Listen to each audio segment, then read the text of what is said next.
کیا آپ جانتے ہیں وہ کون عظیم ہستی تھے جن کی اذان کی آواز سن کر مدینہ کی گلیاں گونج اٹھتی تھیں؟ وہ ہستی جنہوں نے غلامی کی زنجیریں توڑ کر ایمان کی روشنی کو اپنایا۔ جی ہاں، وہ تھے حضرت بلال حبشی رضی اللہ تعالیٰ عنہ۔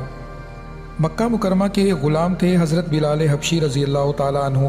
ان کے دل میں اللہ اور اس کے رسول صلی اللہ علیہ وآلہ وسلم کی محبت ایسی رچ بس گئی کہ دنیا کا کوئی ظلم بھی اسے نکال نہ سکا۔ جیسے ہی انہوں نے اسلام قبول کیا، ان کے آقا امیہ بن خلف آگ بگولا ہو گئے۔ انہیں تپتی ریت پر لٹا دیا جاتا، جلتی دھوپ میں کوڑے مارے جاتے اور سینے پر بھاری پتھر رکھ دیا جاتا، لیکن بلال رضی اللہ تعالیٰ عنہ کے لبوں پر صرف ایک ہی صدا جاری رہتی: احد احد، اللہ ایک ہے، اللہ ایک ہے۔ یہ آواز دشمنوں کی کانوں میں بجلی بن کر گرتی، مگر بلال رضی اللہ تعالیٰ عنہ ٹس سے مس نہ ہوتے۔ وہ ہر ظلم سہ جاتے مگر ایمان سے پیچھے نہ ہٹتے۔ آخر کار حضرت ابوبکر صدیق رضی اللہ تعالیٰ عنہ کو ان کی حالت پر ترس آیا۔ انہوں نے امیہ بن خلف کو بھاری رقم ادا کی اور حضرت بلال رضی اللہ تعالیٰ عنہ کو آزاد کر دیا۔ وہ دن تاریخ اسلام کا عظیم دن تھا جب غلامی کی زنجیریں ٹوٹ گئیں اور بلال ہمیشہ کے لیے آزاد ہو گئے۔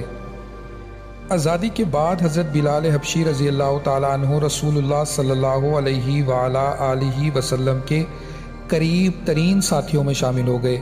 جب مدینہ میں مسجد نبوی تعمیر ہوئی تو حضور صلی اللہ علیہ وآلہ وسلم نے انہیں اسلام کا پہلا مؤذن مقرر فرمایا۔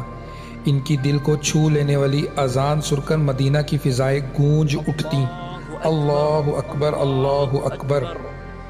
حضرت بلال رضی اللہ تعالیٰ عنہ کی زندگی ہمیں یہ سبق دیتی ہے کہ ایمان پر ڈٹنے والا ہی اصل کامیابی پاتا ہے اور صبر کرنے والا ہی اللہ کے نزدیک عزت والا بنتا ہے۔